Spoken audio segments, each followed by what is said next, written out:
જો ભગવાનના દાસ થવું હોય ને તો ભગવાનને કહેવાનું, હે પ્રભુ હું તારો.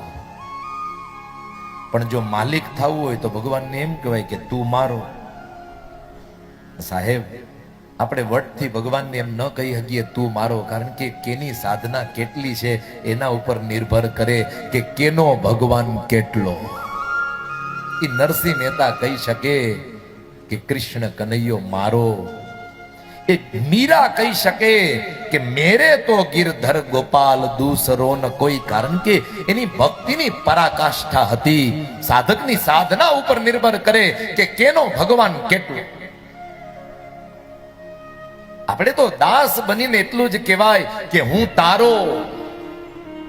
કારણ કે સાહેબ, વલ્ભાચાર્ય મહાપ્રભુ એ સિદ્ધાંત બતાવે, યથા સામુદ્રો હિ તરંગ વચન